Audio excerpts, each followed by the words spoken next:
Hey everybody, I'm Greg. And I'm Katie. Welcome to the Meeple Society. Today we are continuing our top 100, starting with 70.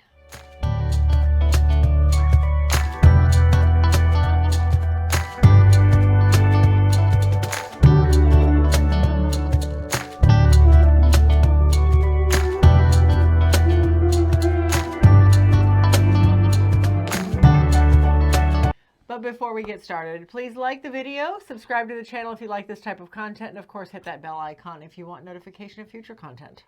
Or you can click the link below and follow us on all of our social media. All right. Number 70. Number 70.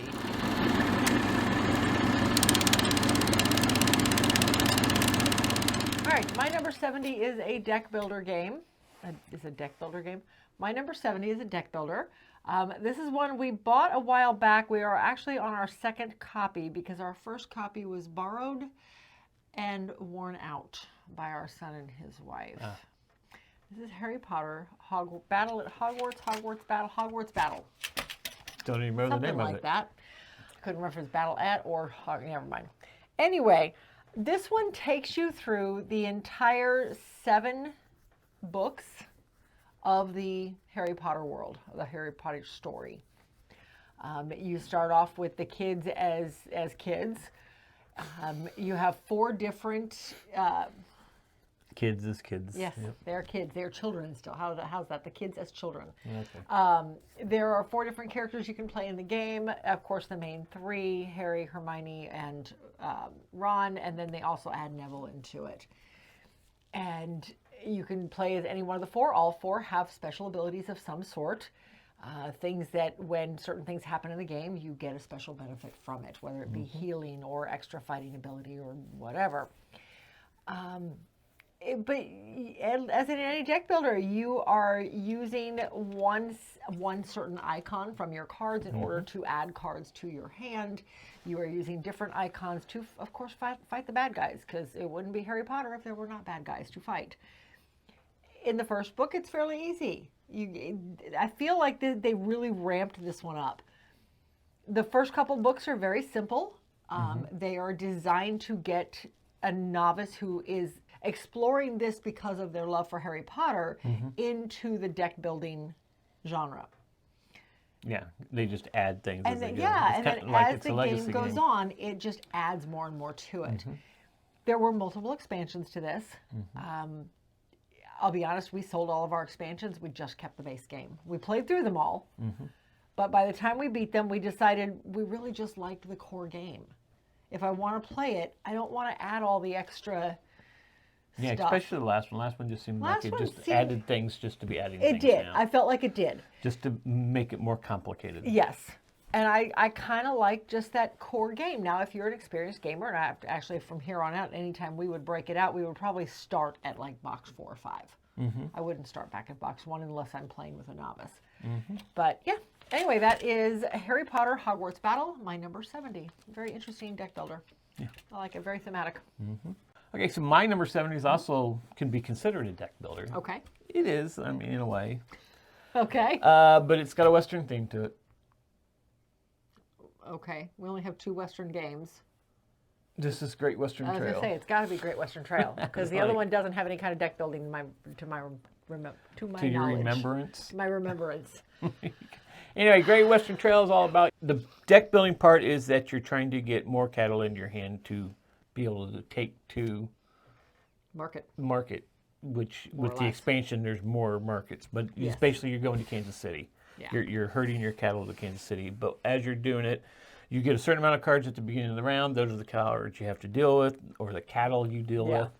And you are driving up the trail to Kansas City, where there are buildings along the way that are already built on the buildings that everybody can stop at, and they do different things. Like you can sell this cattle. Say you got 2 Jersey cattle in your hand, but you can only sell 1 At Kansas of City, yeah. each type that you have in your hand. So I need to get rid of this, and this is going to give me this. Okay, so I'll go ahead and sell that there. And you move around, but you're also building buildings out there that you can go to. There's also what are those called?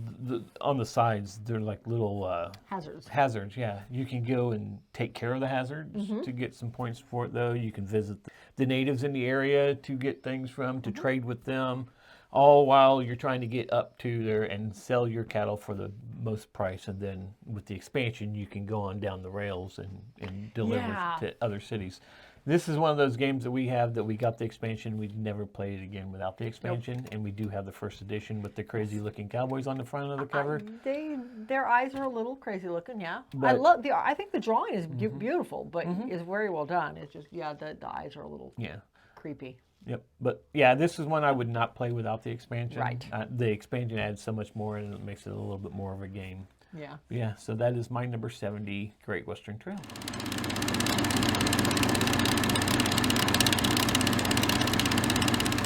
My number 69 is a city builder that we got kind of as a fluke. We'd never heard of it.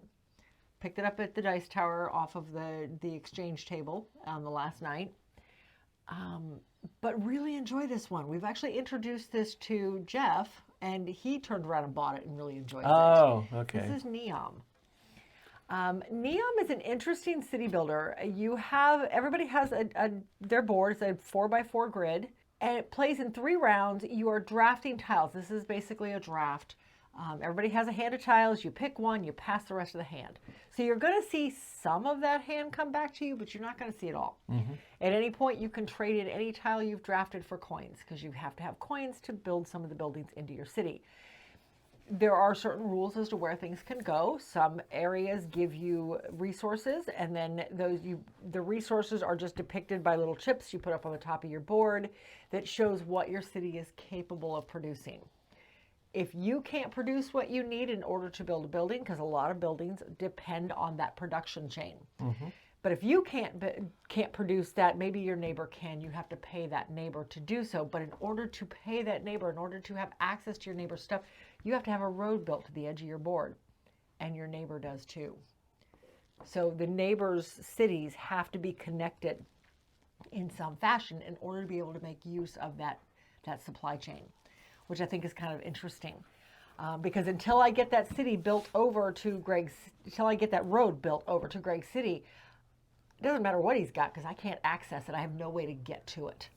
So I think that's interesting. But anyway, that is my number 69, Neom. Okay. My number 69 is, I guess you could call it a family destroyer.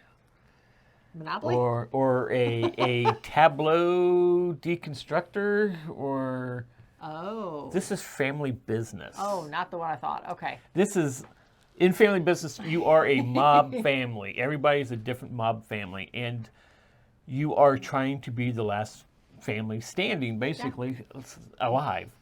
The cool thing about this is the box, you take the box apart, you put the top lid on the box at the end, and then you stack the bottom part of the box with the insert in it on top, and it makes a wall.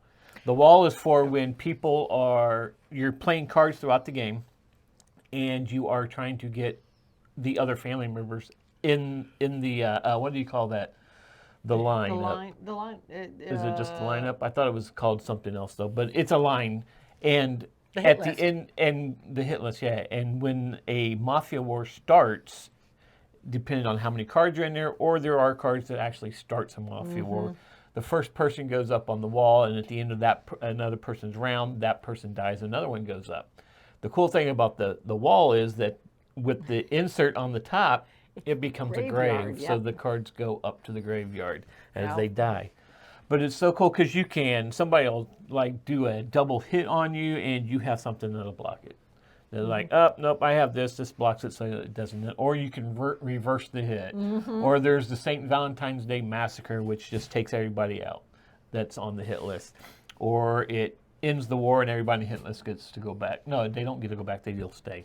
Or you can replace somebody on the hit list, one of your players, with somebody else's family member. It's just really, it's a lot of fun. game, You got to yeah. go in, no, it's a little morbid, but it is, we always have a lot of fun with this because we laugh about it. It's very take that, but it's the kind of take that it's just everybody's getting hit. Yes. No matter what. This is so much fun at 6 players. Yes, I taught this at Gen Con one year.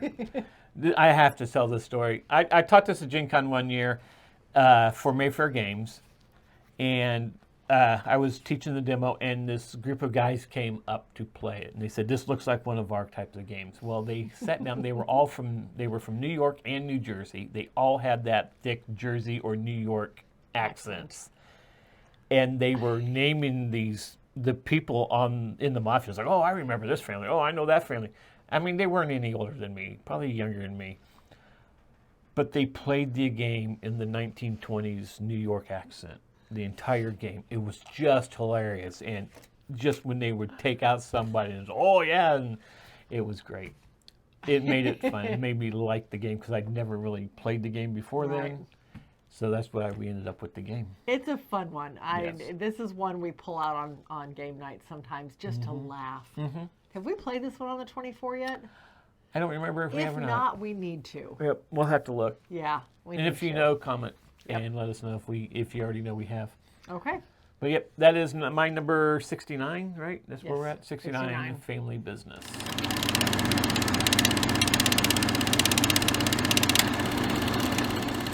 My number 68 is a very large, long game. This one takes up a lot of table space. It's one where halfway through the game, or maybe even on your first turn, if you're really, ambitious, you flip your board over, and suddenly you're in the sky instead of under sea. This is Flotilla. Yes. Flotilla is a two-part game. Some parts you may never flip to the second side. You may do it fairly early. It's up to you. But Flotilla is based in the future. The planet has basically flooded, and you are searching, you're diving for relics and for minerals and for resources and stuff. So the first part of the game, you will spend your time, and this is again partly deck builder, because one of the options you have is to go get new crew to put into your hand. This is one of those games where you are playing out of your hand, and then at a certain point you play the captain card or whatever card it is that picks up your entire hand, and you start over again. So it's more of a hand management than a deck builder, I think. However, you are, like I said, you're sending your skiffs out to search for resources. You're diving into certain depths of the ocean. You're placing the tiles out. One of the options is to place tiles out to expand the area that you can search. Once you have searched an area for so long, you're rolling dice to see how much you can pull up. But if you roll the wrong symbols, then that area has been contaminated and you can no longer dive there. At some point in the game, everybody makes the decision to flip over, and this can be done at various points. I've seen some games where one person never flips. Yeah. They stay sink side, because once everybody else does flip, the money might be on sink side, because you can sell the resources that people are buying. Vice versa, that if you're the first person to flip over to the sky side, all the resources are really cheap. It's the perfect time to do it, because now you can get those resources cheaply because everybody's selling to the market. So it's an interesting game. We've played it 3-player, we've played it 4-player. I enjoyed it both counts. It is a table hog, but it's a lot of fun. Yeah. There's so many decisions. There's so much decision space in this game. But yeah, that is Flotilla, my number 67. This one may come up later. 68, my number 68. My 68 is another card drafting game. Okay. It's all about the weather, or I guess the seasons. Okay. This is Seasons. Seasons, okay. This is, I think, our first crossover, or maybe not. No. No, we had another crossover before, I think. This was your 98. Yes. This is a cool game where you're dealt cards, and then you are picking a card and you're sending your hand around, and it's kind of got that Seven Wonders draft and everything. You end up with 9 cards, and then those 9 cards are separated in 3 different decks. And then you start with the first deck the first season, and you're going to roll the dice in that season. There's different colored dices. Different colored dice for the different seasons. You roll the season that you're in, and then you're going to be able to do stuff with the dice. Everybody's drafting dice to do different things on their board. One. And whatever dice is left they have pips on them. And whatever dice is left is how far the season tracker moves. So it could move to a whole new season. And it's a whole different type of dice. So, because each season has a little bit it's more towards a certain thing in that season. It has a little bit less than what the last season has. So you're trying to play these cards depending on the resources you're going to get off some of these dice or the actions you get off some of these dice. And you're trying to get these cards out to get you points or let you have special powers to do things. Yeah. There's crystals in this game because some of them come with crystals, and crystals are actually resources, but they're actually also victory points at the end of the game because at the end of the game you're going to score up see where your crystal's at on the score tracker over there, plus any victory points or negative points you get from your cards, and then whoever has the most points wins. It's a good one. I love the big chunky dice on this. I love the decision space of you got to pick one die. And you know your opponents are picking out of this same draft, this same pool of dice. And there's a way to upgrade what you're doing too. Because you have your seasons board down there where you're upgrading different things and allowing how many cards you can have out even. So you've got to get that up if you want to get all your cards out. Yeah. And knowing that you have 2 more decks that's coming up and you know what's in those decks because you put them there. Yeah. The thing is, can you remember what's in those 2 decks? Yeah. Since you started though, but it's a lot of fun. Yeah, We've had this one for a while. We have. But that is 68 seasons. Okay.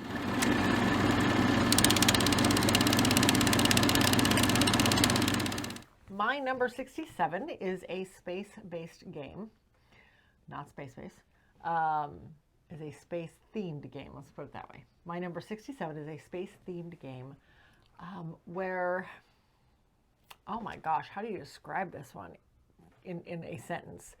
This is Pulsar 2849, right? I think that's the number following. Yes, Pulsar 2849. Well, I started to say 19. I'm like, wait, that's not right. 2849. Okay. Okay, so in Pulsar, you've got your little ship, and you're roaming all over the galaxy, all over the not a solar system, all over the universe. Whatever. Space. You're roaming all over space in the space lanes, exploring planets that you come across and getting the resources off of them, putting down your ownership discs or your explorer discs. But you're also trying to get pulsars out there. There's a track on the side that you're going up that each round of the game, and this is the timer in the game, each round of the game, new technologies become available. But you have to have specific things available to you in order to claim them. This is a dice placement, which I find interesting. Yeah, I really enjoy this one. We played this at the retreat for the first time. And we ended up buying it. We've played it a couple times since. Yeah, I really enjoy this one. But anyway, this is Pulsar 2849, my number 67. A lot of numbers there. My number 67 is going to be a little tricky. Okay. It's called Trickerion. I had a feeling. Okay. This is all about you are an illusionist with assistants that basically you're trying to put on a show. So you're trying to get everything you need to put your tricks together. You could have multiple tricks, but you're going to have all the resources to do those tricks at the theater. So you're sending your people out to either go get more money, get backers, get the components you need to do your tricks, or get out there and say, hey, we basically go to the catalog and order the tricks to come in so you can have them for it. You're also going down a dark alley to get extra cards to do certain things, or you're going and setting up for your show at the theater, and depending on what day you get and what show is going to be how many points you're going to get for your trick. So you're kind of wanting to make sure you get up there early to get the best day, the best time, and do it, because the whole thing's all about the points at the end of the game. But most games are. I enjoyed the heck out of this game the first time we played it. This was this was 16 last year though. So, but I think the last time we played it, I didn't enjoy it as much. I think I had a really bad game. So maybe that's why it's dropped a little bit though. But I still do enjoy playing this game. It's one of the games we do not own. Your brother owns it. This one never clicked with me. I don't know why. I feel like it should have. It just never did. I don't know why it never clicked. Yep. But that is number, what are we on, 67? 67, Trickerion, Legends of Illusion.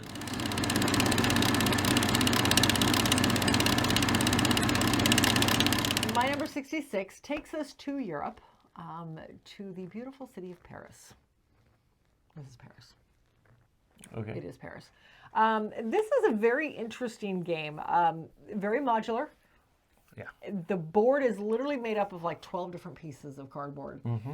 You've got your inner burrows. You've got 6 pieces representing the inner burrows of Paris, along with the Arc de Triomphe in the center. And then you've got the outer board, which is basically your scoreboard. The inside is completely modular. You can switch the burrows up any way you wish. I don't know that it really makes that much difference, though, because it's not like you're moving around the board in any certain order. You're doing actions in the burrows based on the buildings that are available to build. Yeah. So you are building buildings from a central display that everybody has access to into a specific burrow to get the resources or the metals that building offers. And then you're using those metals for set collection purposes and to do different things from there. It's just a really interesting game. It's very thinky. There's lots of different ways to score. It is your quintessential point salad, that's for sure. So, I'm not sure if this made it. This is one that I'm curious about exploring some more. Last year, I have it that wasn't even on my list last year anywhere. I've got it as a 0 last year. But I swear we've played it before just this year. Yeah, because we've played it this a couple few times. Yeah. Matter of fact, this is one of the ones we played in the dark one year. Because, the power went out right in the middle of playing it. So we just set up lights and finished playing. I seem to have blacked that out. Yeah, funny. Anyway, that is my number 66, Paris. My number 66. Imagine that. It was 84 last year. But this is all about darkness, too. This is Massive Darkness, and I know why it's raised. Exactly, right? Yes. It raised up because this was brought out during our Cooperative Sundays with Doug and Sarah, and we enjoyed the heck out of this game because we played the second adventure modules that we had, the Lightbringer or whatever it was called. I think so, I don't yeah. remember. But this is the first edition of Massive Darkness. Yes, we don't have the second edition, but we have a lot of the first edition, and we've played pretty much all of it now, though. But I do like how this goes. I think what drew us to this game. Well, what drew us to the game initially was all the miniatures, and it was during our role-playing days, and we were going to have them for role-playing, though, but we started playing the game and we realized, oh, look, you actually have a character sheet where you're upgrading and everything. I know that has changed in the second edition, where now you get little tokens and stuff to represent what you're doing. Yeah. But I do like the whole character sheet that you have where you can keep track of what you're doing. Yes, you have to go back. It's like, okay, so I'm rolling this. Wait a minute, I get a +1 here and a +1 there, and I get a +3 with that. So it's going to be this. But it's no different than any other kind of role-playing game. Exactly. And we are role players as well. Maybe that's why I like this one. But yeah, so this is it's a dungeon crawl where you're going around, and I like how it depends on where people are at as to what areas activate. Yeah. Because certain things activate because of you're in certain areas, like this monster is going to come out now. It's a wandering monster. It's going to go into the area that's one area behind you. Or one area, or it's going to go out in this area. Well, that area is not activated yet, so it doesn't come out. Yay! But it's really cool, though, because a lot of times you don't know what's going to happen. Yeah. There's areas where it's a lava floor. If you end your action on there, you're going to lose a point. But then if you have a character like mine that was immune to it, we're good. Or there's the frozen areas where if you end your action there, you'll lose a point. It wasn't frozen. They were crystal based. Okay. And you had to roll a die, and depending on what the die roll was, you either lost a point or you gained a point. Okay. So yeah, it was kind of weird. Anyway, though, but I really liked it. It kind of has a zombie-side feel to it, by the way. Yeah. The cards come out and everything, though, but it's really cool because you get treasure, and you can upgrade your treasure, you can upgrade your armor, everything. It's just was one of those games that felt like a role-playing game. As well, and that may because have of those character sheets, right? Because of the character sheets, and we were playing it with people that we have role played with for way too long. Not really, but anyway. Then, and I think that added to it. But so that's my number 66, Massive Darkness, first edition.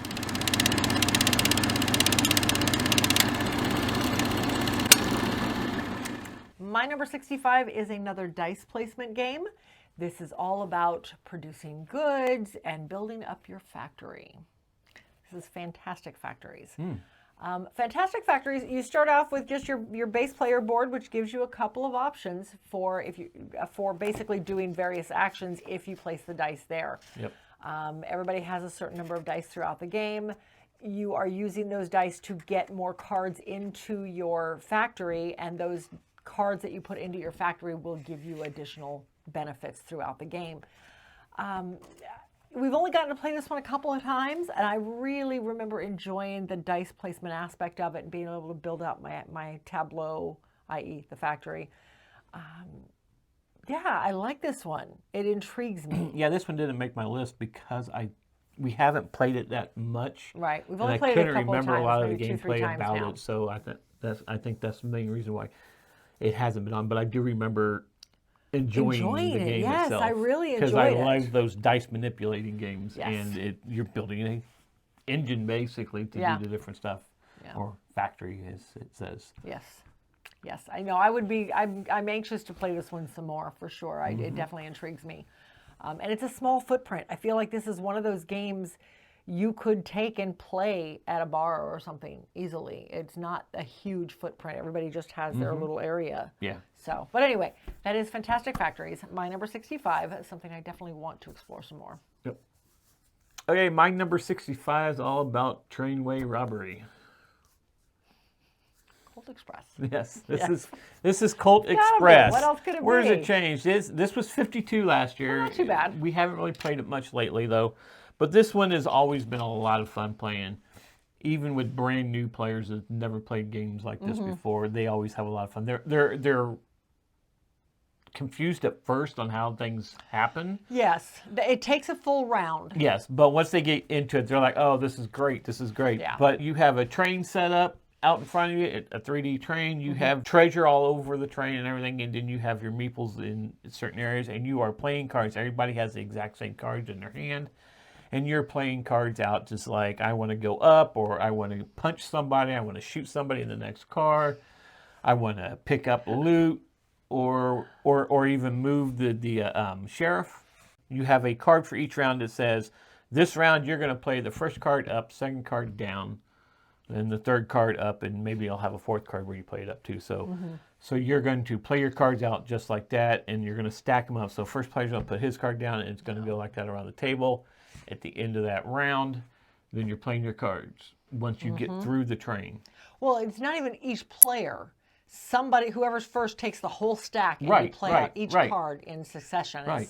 It's great. And then you're playing them out and seeing what happens, because by the time when you played the card and you wanted to punch this person, he was there.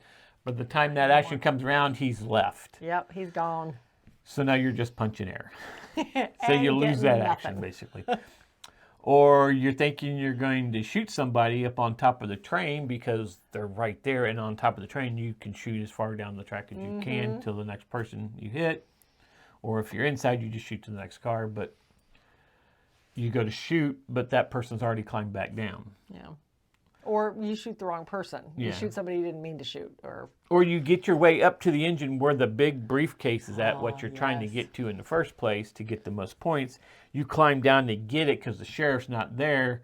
You're there to get it, but all of a sudden the sheriff comes back. Somebody's moved the sheriff back into the car. Now you take points and put it in. So when you shoot people, or when the sheriff shoots you, you're getting bullets. They're going into your hand, and when you shuffle up, now they're dead cards. Yeah, they When clog you draw your hand they up. clog up your hand, so you have less things to do. Yeah. But this is such a blast. I think every time we've played it, we've just sat there and laughed about it. Yes, this is essentially a programming game. You're blind programming, hoping for the best. And hoping nobody And else screws you up. And it is so much fun. It really is. And you got a program for where you're at right now and what you've already done, want where you to think do. you're going to be at. But you've got imperfect information. You do have some information. If you can track what everybody around you is doing, but then you go through a tunnel and everybody's hands, their actions are down. And every character has a different power Special ability, that they can do. So that makes it even a little bit more fun. Yeah. But the fact that then at the end of the round, there's something on the card that happens. Yeah. Like everybody that's up on top gets knocked back to the caboose or whatever. Something like that, yeah. And like I said, if the sheriff comes along, it's automatically going to push you up top. Yeah. And what's real good though on those is when you're programmed to get into that area to get that loot, and then you're going up top real quick, and the sheriff comes in, automatically pushes you up top, and then your next turn is to go up or down. So now you go down, you're in the sheriff, you take another bullet, and you can push back up to the top. It's just hysterical. And it can be very fun, yes. But yeah, that is Cold Express. Where are we at? 65? 65. 65. All right.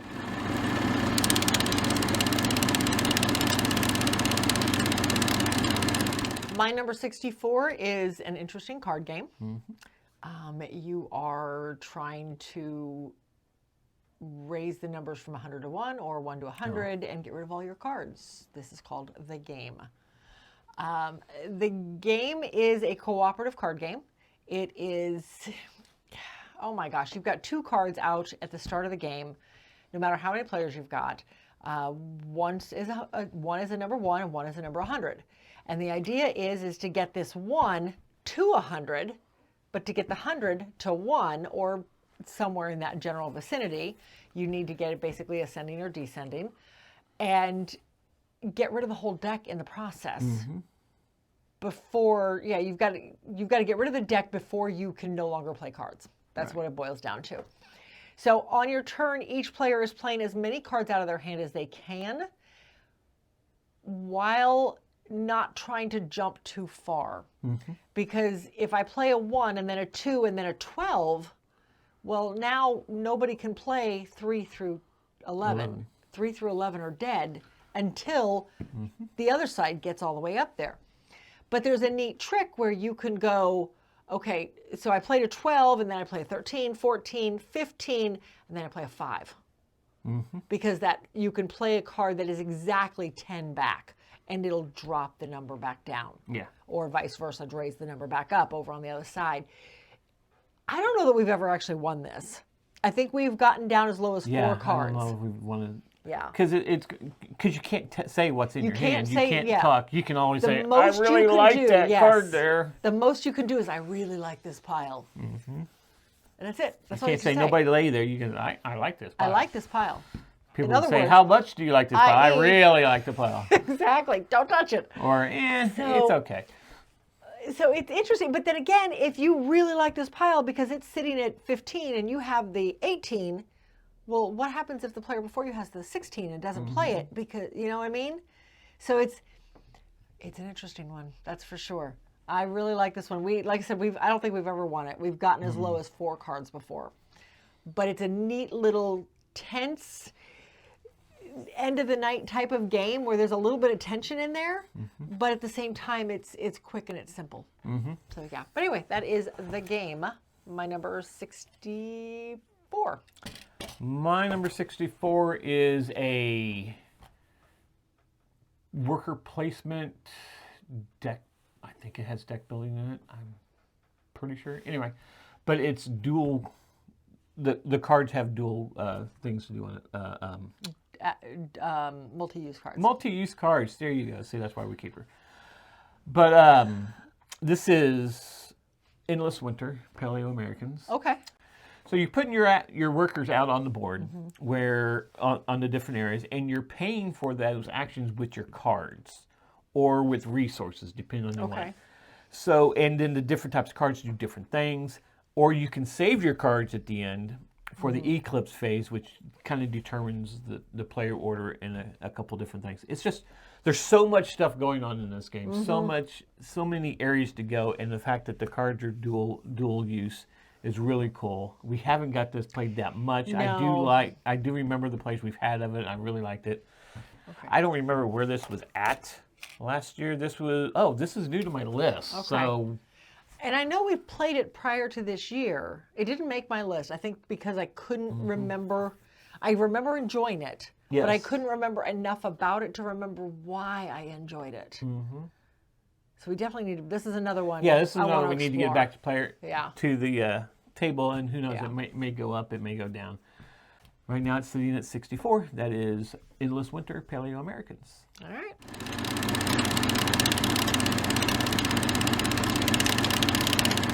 All right, my number 63 will be a crossover.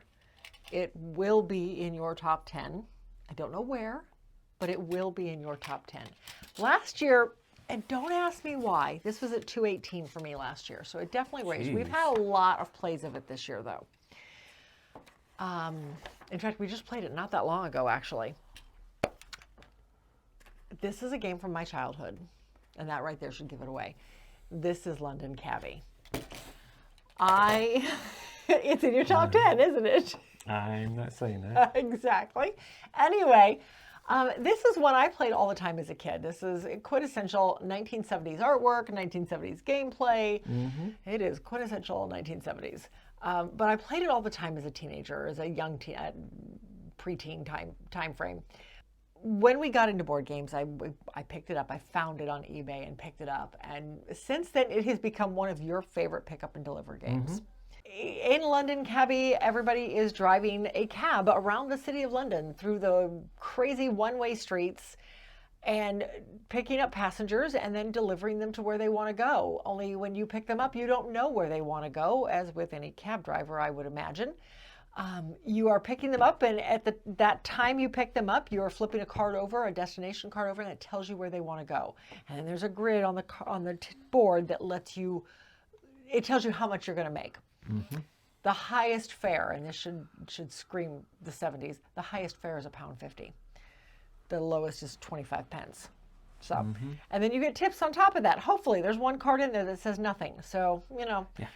Meanwhile, you're trying to navigate the traffic jams, because the traffic jams are moving around constantly, especially in the higher or the more popular areas, the high tourist areas, like the Marble Arch and the Piccadilly Circus and that, and of course the bank. The bank Trafalgar Square and It is a lot of fun. We've had a lot of plays of it this year, and I think that's why it raised. This has always been one of my favorite games, but I never considered it really one of my favorite hobby games because it was... You grew up with it. It was childhood. So, anyway, that is my number 63, London Cabbie. My 63 is probably one of the most calming games that we have. Okay.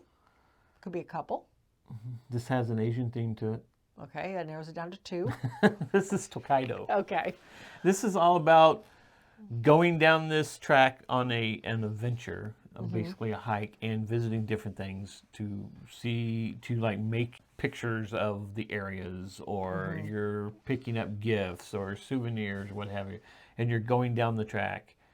And you can go as far down that track as you want till the next stop area where you get food at, as fast as you want. But it's kind of got that whole... last person goes next. Yeah, the last person goes next. So kind of like... trekking through history. There's a couple games that do it. Or that quilt thing. The quilt thing? You're making a quilt on your board. Patchwork. Oh, okay.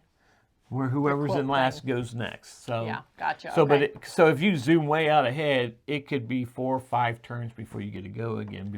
And everybody else is just going, well, I'm just going to the next one, and I'm going to the next one, and somebody could have like 6 turns before you get your next turn. Depends on how important that next piece. So you really got to watch what you're doing. You don't want to get too far ahead of everybody, though.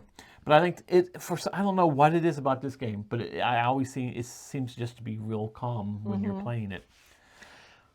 Okay, so since we did these lists, we've picked up Namiji. Yes, I know. You think Namiji would trump this? I don't know. We'll find out. Okay. But anyway, though, I really like the game. It's an older game. No, I do like this game. I don't think it made my list. I know it didn't make my list, but I think Namiji just might next year. We'll see. I really enjoyed Namiji more. I think it just gave more options. But I don't know. We'll see.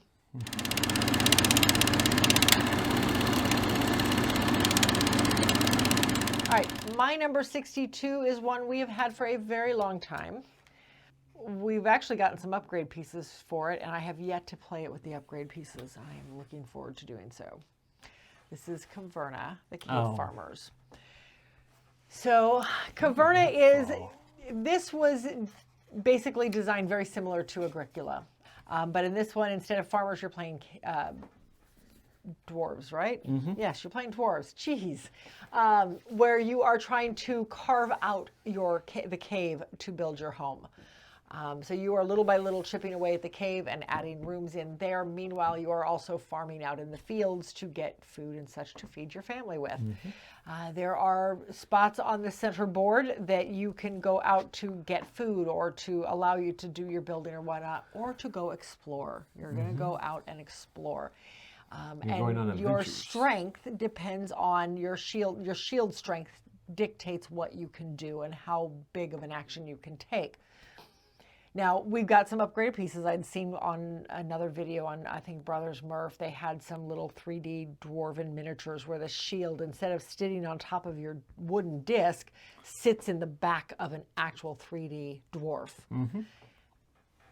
And Tony 3D printed me a set. So Nick from the Brothers Murph told me where to find the STLs, and thank you very much. Sent those over to Tony, and Tony 3D printed them for me. It was great. But we haven't had a chance to play with them yet. Eventually, I will get to play this with those. So I'm looking forward to it. But anyway, that is my number 60. Where are we? 62, Caverna, the Cave Farmers. But yeah, I like this one. Okay. My number 62 is all about the generations. This game's played over 3 different generations. And you're working with my father's work. Oh. It's kind of got that little Dr. Frankenstein kind of vibe going to it, though. But you are the children, or the child. You are the child of the original. You're the descendants of the original and you are scientist. working out of their journal, and you are doing weird experiments in the castle, basically your manor. But you're also having to send people out to get different things, interact with the city. This does have an app that goes with it, and the one thing I know that you don't like about it is that it will read you part of it, but other parts you have to read yourself. But some of it, though, is only for the one person's eyes only. Well, and that's because you fine. have different areas that you can join little clans or whatever, and they do stuff for you and everything. Yeah, I don't have a problem with that being read individually. Yeah, but every generation, the map opens up to a different map, and there's new buildings, and some of the buildings you're used to are gone. Depending on the decisions you've made. And basically, it represents that it's a new generation, so it's a new person working out of not only the original journal, but now you're working out of this journal too, to continue doing the work that they had started doing. Yeah. I just really like how this has like kind of, I don't know if you would say a macabre setting. Yeah. But I think that's it's a really strange setting, but it does feel like it's back in the day of Frankenstein. It definitely has that vibe, from like Dr. you said. Frankenstein and everything. I mean, the box cover especially looks like it would be from Dr. Frankenstein. But well, just the components and the little glass jars that someday I want to fill with stuff. Yeah. But I think the thing I like about this is that every action you do is going to have some type of consequence later in the game. Yes. Something is going to either help you or it's going to hurt you later in the game, and maybe just by not what even you did. just you. It's going to hurt everybody True. later in the game. Yeah. Because if something doesn't happen and nobody makes it happen, the next round the bank is gone. Yeah. Or, you know what I mean? Yeah, because there's weird. parts too that if you join this cult, you got Yeah. to decide, well, do I want to turn these people in? Do I not want to turn these people in? How far do I want to go in this cult, though? And it's going to affect later down the road. Yeah. And everybody it comes back to bite you. Everybody has a chance to get into this cult. Sometimes it depends on what buildings you go to. True. This is literally a choose your own everyone adventure. has a chance to get into this, depending on how you're going. So I really like how the game goes. Yeah. That what you do here is going to affect what you're doing over there. Yeah. So, and I really like those types of games. It's kind of like that whole, what do you call them? You choose adventures? Choose your own adventure, which is what. Choose your own adventure. Got a minute ago. Yeah. Yep. But yeah, I do like how it's set up like that, though. But yep, that is number 62, My Father's Work. This was what? This was 93 last year, so I think our recent play of it is it's gone up. So yeah, we've gotten to play this a couple times, and I will admit I did not like it the first time around, and you know that. We played it again when we got to the M's. We played a 4-player. We played a 4-player when we had to play it for the M's. And I did enjoy that one. Mm-hmm. But you're right. Yes, I think you won that one, didn't you? I think I did, yeah. That whole the storyline and the thematic voice reading part of it to you off the app, and then suddenly somebody has to read it. Yeah. And it's like I feel like that was a disconnect for me. I do and feel that's like one thing I didn't like. on that part. I think if it's for everyone and you're It reading should part of it, be- you yeah. should just go ahead and just read the whole thing. Keep if that the thematic app voice. is reading it, keep it going. Now the parts that were certain only Yes, for absolutely. one person, then you should be Yes. reading that. Absolutely. But if it's for everybody, the app should have just kept on reading it. Exactly. I don't like that certain screens were read and others weren't. It's like, did they shortcut and not pay the voice actor for this screen? It could be a way to keep the cost down because it comes with really cool looking minis. And It everything. does. No, I agree. And the it game has is that gorgeous. book aspect where the map is a book where you just turn the pages Yeah. depending on where you're supposed to go. Yeah. Or what happened in that Depending that on what generation. happened in Generation 2 It tells depicts you what what the map town opens looks up, yep. like in Generation 3. Yeah. So, No, really I cool. agree. Yeah, I agree.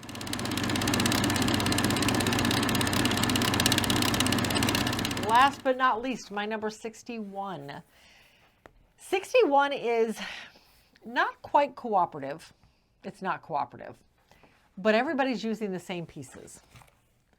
This is Transmissions. Oh, This was a Kickstarter we got a couple years ago. Last year it was 67, so it stayed right in the same ballpark. so it's gone up. Yeah, a couple notches. This is one where there are 4 robots out on the board, 4 gorgeous miniature robots. And the original game came with standees. It's right back there. We got the robots, yes, right there. We got the version that had the robots in it, and I love it. I think the newest Kickstarter, you had the option of getting metal robots. Yes. We did not go that route, though. So, gorgeous plastic robots. Everybody has a deck of cards with the exact same setup in them. And you are pulling 2 cards on your turn, maybe 3. I don't remember how many cards you're pulling now. But you're choosing one of those cards to play. And that card could do a couple different things. It will tell you you can move anybody who's on a certain location, if it's a location card, or you can move a specific robot. And each robot has a specific movement they're allowed to do. And I'm don't remember if this is the exact numbers, but like say the yellow robot is allowed to move 4 spaces or has to move 4 spaces. The red one only moves 2. Something along those lines. So if you play the robot card and you're playing the red robot card, you're moving 2 spaces and then doing the action of whatever space you end up on. You can pick up, I don't want to even call them resources. They're tiles that go onto your robot board. They're like robot upgrades. Yeah, they're different upgrade tiles. There's also tiles that give you, like there's socks and things like that. For a set collection. It's a set collection aspect where you are picking up things from the past that the robots are finding, basically, and it's going onto your board. But there are areas where you're building out your pipe system and trying to get that up and running. And there's just a lot of interesting little things happening on this one. And I like the fact that the play is not only depicted by the cards you have in your hand, but depicted on where the robots are currently sitting. Yes. Because you may want that yellow robot. Great. Crud, Jeff just moved it on me. Now I can't do the action I wanted to do with that yellow robot because he's no you can longer only where move he it a certain was. spot. Yep. So it's like, oh, darn it. So, okay, how else can I get to that spot? What else works? So you can't think ahead. You can't plan ahead very much on You this. kind of can, But you better have a backup plan. yes. So anyway, that is Transmissions. It's a fun little game. Beautiful components. The robots are absolutely gorgeous. So anyway, my number 61, Transmissions. Yeah, this is one of the games I'm wondering why it didn't make my list, which it didn't make my cup on there. Wow, really? Because I really like in that game where on the different things you can buy, or the pipes, the Yeah. upgrades, the collection part, it has that little butterfly on it that is a multiplier. Yes. So multiply you're the looking for butterflies by those. the light But bulb or yeah, and something I like like how that, yeah. how you program your robot to be able to do different things Yeah. than other people's robot can do. Yeah. So now It's pretty each neat. robot's going to do something different for you than it is for them.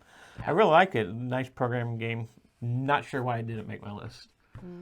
Apparently there was about 100 more games that I didn't like that I liked more than that. Okay. That's All by the right. number, a lot more than 100. All right. What number was it? So my number, what number was Transmissions? Yeah. Transmissions came in at, see, I can look at them, you can't. No, I didn't print that list out. Transmissions came in at 197. Wow. Yeah, I don't know why. Well, we haven't played it this year. And I played it a couple times at the retreat the year before and have just always been fascinated with this game. So maybe that's why it just is not there for you. Anyway. So my number 61 is not really a deck builder, but yet it can be a deck builder. Okay. Because you can pre-build new decks, or you can just go with what the deck came as. It has a Marvel theme to it. Oh, okay. This is Marvel Champions. Okay. This one I thought, we haven't gotten a lot of play with it, but we have so much Marvel Champions stuff to the point where we had to stop buying Marvel Champions because we hadn't played with all of it yet. Yeah. But And we're running out of room in the case I bought to hold all of it. We're out of room. But this you are playing different Marvel Champions of the superheroes and everything, and you are fighting the evildoers of the Marvel verse. Because you're like fighting Red Skull, you're fighting Thanos, you're fighting a bunch of Marvel villains. I think Green Goblin's one of the ones we have. Green Goblin? I don't know. think Green Goblin's. I don't.